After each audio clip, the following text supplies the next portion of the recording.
27 август президенти ҷумҳурии Тоҷикистон, пешвои миллат муҳтарам Эмомалӣ Раҳмон ва раиси Маҷлиси Миллии Маҷлиси Олии Ҷумҳурии Тоҷикистон, раиси шаҳри Душанбе муҳтарам Рустами Эмомалӣ дар арафаи соли нави хониши 2024-2025 дар хиёбони Рӯдакии ноҳияи Шоҳмансури пойтахт бинои нави хуштарҳу замонавии коллеҷи ҷумҳуриявии хореографӣ ба номи Малика Собирова ва коллеҷи санъати шаҳри Душанбе ба номи Аҳмад Бобоқуловро ки ҳар ду дар як бинои муҳташам ҷойгир шуданд, мавриди истифода қарор доданд.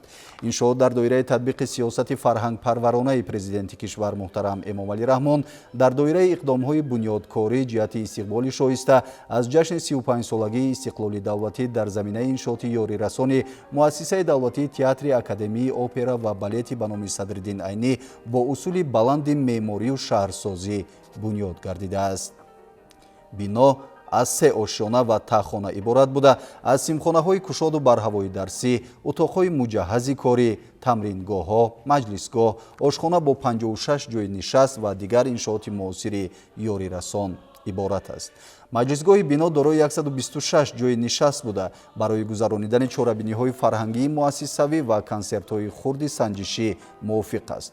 зимни боздид ва муаррифӣ ба пешвои миллат муҳтарам Эмомалӣ Раҳмон иттилоъ дода шуд ки аз теъдоди умумии утоқҳои корию симхонаҳои дарсӣ ки шумораашон ба 90 адад мерасад, 42 симхона бо 140 ҷойи нишаст ба коллеҷи ҷумҳуриявии хореографӣ ба номи Малика Собирова ва 48 симхона бо 320 ҷойи нишаст ба коллеҷи санъати шаҳри Душанбе ба номи Аҳмад Бобоқулов рост меояд ки ҳамагӣ мутобиқ ба стандартҳои замони муосир сохта шудаанд.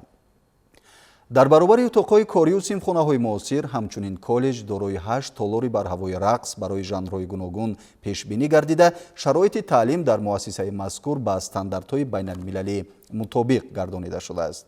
лоиҳаи бино тибқи қарори раиси шаҳри Душанбе муҳтарам Рустами Эмомалӣ аз 9 декабри соли 2021 аз ҷониби гурӯҳи лоиҳакашии сарраёсати меъморӣ ва шаҳрсозии шаҳри Душанбе таҳия гардида, корҳои сохтмониро ҷамъияти саҳомии кушодаи Авитсена сомон додааст.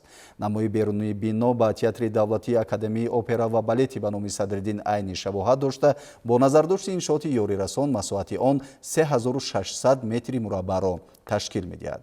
пешвои миллат муҳтарам Эмомалӣ Раҳмон зимни боздид ба сифати корҳои анҷомёфта баҳои баланд дода, масъулинро ҷиҳати тарбияи дурусти насли наврас дар роҳи ватандорию ифтихор аз он ва омода сохтани кадрҳои болаёқат дар самти фарҳангу санъат ҳидоят намуданд. сарвари давлат нақши Малика Собирова ва Аҳмад Бобоқуловро дар рушд ва пешрафти фарҳанги миллати тоҷик бузург хонда, ҳаёт ва фаъолияти ин ду шахсияти барҷастаро барои насли имрӯз намунаи ибрат арзёбӣ намуданд. қобил ба зикр аст ки муассисаи давлатии коллеҷи ҷумҳуриявии хореографӣ ба номи Малика Собирова соли 2003 таъсис дода шуда, дар он мутахассисони касбии соҳаи хореография барои ансамблҳои рақсӣ ва театри давлатии Академии опера ва балети ба номи Садриддин Айнӣ тайёр карда мешаванд. дар коллеҷ 3 шуъба рақси классикӣ, рақси халқӣ ва рақси муосир фаъолият дошта, машғулиятҳо бо ҷалби омӯзгорони соҳибмактаб амалӣ карда мешаванд. ҳоло дар коллеҷ зиёда аз 100 нафар хонанда ва донишҷӯ таҳсил менамоянд. коллеҷи санъати шаҳри Душанбе ба номи Аҳмад Бобоқулов аз зумраи муассисаҳои фарҳангиест ки дар тарбия ва омодасозии кадрҳои соҳаи фарҳанг нақши бориз дорад. муассиса соли 1945 ҳамчун омӯзишгоҳи мусиқӣ ташкил ёфта, баъдан бо қарори ҳукумати ҷумҳурии Тоҷикистон аз 2 августи соли 2014 ба муассисаи давлатии коллеҷи санъати шаҳри Душанбе ба номи Аҳмад Бобоқулов табдили ном кард. дар коллеҷи санъат ду шакли таҳсил рӯзона ва ғоибона ба роҳ монда шуда, муҳлати таҳсил дар шуъбаи рӯзона баъд аз синфи 9 4 сол ва баъди синфи 11 3 сол муқаррар гардидааст. дар муассиса 11 шуъба аз ҷумла мусиқишиносӣ, фортепиано, дирижёри хори академӣ, созҳои тории оркестрӣ, созҳои нафасӣ ва зарбӣ, созҳои оркестри халқӣ, сурудхонӣ, академӣ, сурудхони анъанавӣ, режиссура, ороиши овоз, санъати эстрада мусиқисозӣ ва санъати эстрада сурудхонӣ фаъолият менамояд. ҳоло дар коллеҷ зиёда аз 300 нафар донишҷӯ дар шакли рӯзона ва ғоибона бо забонҳои тоҷикӣ ва русӣ таҳсил менамоянд. колледжи санъати шаҳри Душанбе ба номи Аҳмад Бобоқулов дорои хобгоҳи хуби замонавӣ буда барои истиқомати 80 нафар донишҷӯ ҳама шароити зарурӣ муҳайё гардонида шудааст. қобили зикри хос аст ки дар ду муассисаи фарҳангӣ ки нақшашон дар тарбия ва омодасозии кадрҳои соҳибкасб хеле назаррас аст, то ин дам дар биноҳое фаъолият доштанд ки ба талабот ҷавобгӯ набуд. дар баробари ин оддитарин тамрини рақс ва ё сохтани як оҳангу суруд барояшон мушкилӣ пеш меовард. ҳамакнун бо фаъол гардидани бинои муҳташами замонавӣ ва ин ҳам дар арафаи истиқбол аз рӯзи дониш ба ин ҳама мушкилиҳо нуқта гузошта шуд.